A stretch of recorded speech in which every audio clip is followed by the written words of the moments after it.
Philippor est désormais muni de sa croix blanche et de son H rouge. Il est en lien direct avec les urgences, le bloc opératoire et les soins intensifs grâce aux ascenseurs situés derrière la passerelle vitrée. Rythmant le décompte avant l'ouverture, l'écran situe le parking de la dialyse et du centre de réadaptation fonctionnelle. Dans ce service, la piscine attend ses patients pour la rééducation.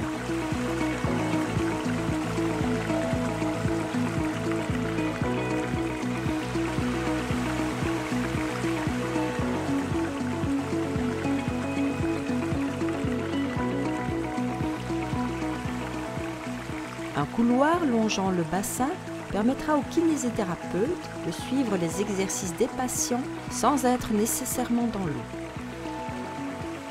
Le service et les cabines sont prêts, ne manquent qu'un coup de torchon. Certaines de ces cabines sont bien entendu adaptées aux personnes à mobilité réduite.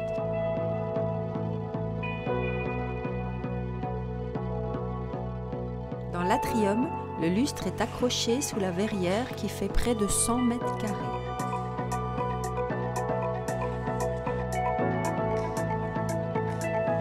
Pendant que les derniers aménagements sont réalisés, les visites des équipes se poursuivent. Bonjour à toutes, bienvenue au Mont-Légia, votre futur nouveau lieu de travail. Aujourd'hui, on va faire la visite, je vais vous faire la visite guidée pour que vous puissiez... Mon service va réunir des personnes de Saint-Joseph et des personnes de l'Espérance. J'ai prévu de faire, je pense que c'est 5 ou 6 matinées pour que tout le monde puisse venir au moins une fois voir, visiter le service et en plus de ça, de savoir le trajet qu'ils doivent emprunter pour pouvoir y arriver. Voir les trajets qui seraient le plus susceptibles de faire donc à partir du service vers par exemple la banque de sang s'ils devaient aller chercher une poche ou vers les urgences ou vers les soins intensifs. Et vers le self-service, par exemple, quand ils devaient prendre leur pause, parce que quand ils vont arriver, ils ne sauront pas. Moi, je me sens déjà chez moi, on va entendre. Et voilà, bienvenue chez nous. C'est vraiment ça. Ici, on va rentrer dans une nouvelle dynamique et je pense que voilà, qu'on va devoir s'adapter à la nouvelle clinique du Mont-Légia. Deux challenges, c'est réunir 2 équipes ensemble, une qui vient de Saint-Joseph, une qui vient de l'Espérance, et alors partir d'une feuille blanche au Mont-Légia. Et c'est ce qui va renforcer l'équipe et qui va la souder d'autant plus. Dans les unités de soins intensifs comme partout ailleurs dans l'hôpital, le nettoyage va bon train.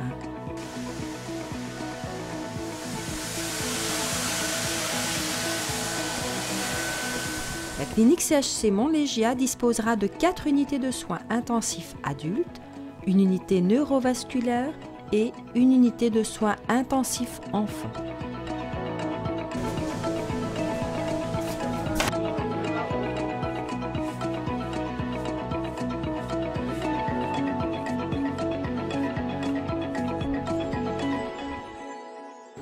Au départ, l'informatisation, c'était essentiellement pour l'administration. Maintenant, l'informatisation a envahi, si je puis dire, tous les secteurs de l'hôpital. On a digitalisé beaucoup de métiers, et il y a beaucoup de métiers différents dans un hôpital. Et maintenant, c'est devenu, pour beaucoup de professions, un outil indispensable, ce qui nous a aussi obligés à faire quelques investissements, notamment par exemple pour les salles informatiques ou les réseaux, qui sont extrêmement redondants, sécurisés.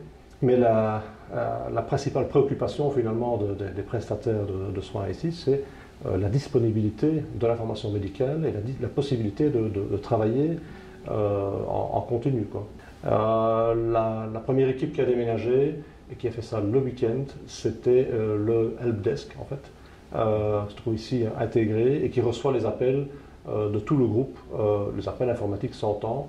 Donc ça peut venir d'une maison de repos, comme d'un site distant, comme évidemment ici le Mont-Légia. On traite à peu près entre 80 et 100 appels par jour. Donc c'est déjà une aide substantielle qui est fournie à nos utilisateurs au quotidien. Alors les appels qu'on reçoit au helpdesk sont vraiment de toute nature.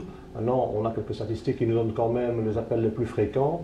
Et sans surprise, ça tourne autour de notre dossier patient, qui est quand même l'application la plus utilisée par le plus grand nombre de personnes. Donc c'est normal que proportionnellement, elle se taille la part de Lyon.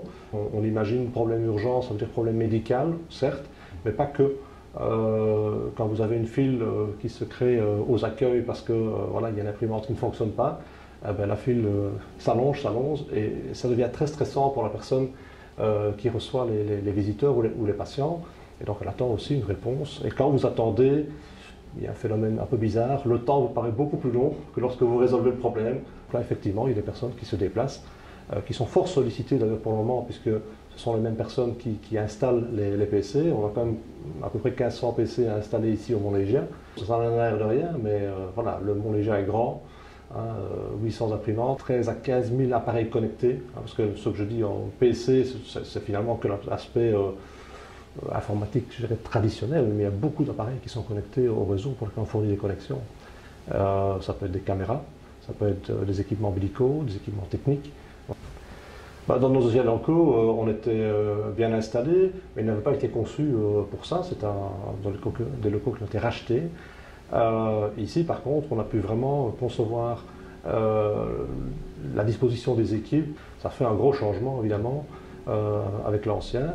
Donc c'est plus joli, il faut le dire, bien que ça ne soit pas encore fini, il manque encore des cloisons, etc. Mais c'est aussi plus fonctionnel, puisqu'on a pu agencer les équipes en fonction d'un optimum de fonctionnement, tel qu'on le voit en tout cas. Et donc voilà, on est sur un compromis entre un open space, mais quand même un peu privatisé avec des cloisons, où les gens se sentent quand même un peu chez eux. Et donc, même si les locaux ne sont pas encore terminés, je pense qu'on devine déjà un certain potentiel dans le bon sens du terme.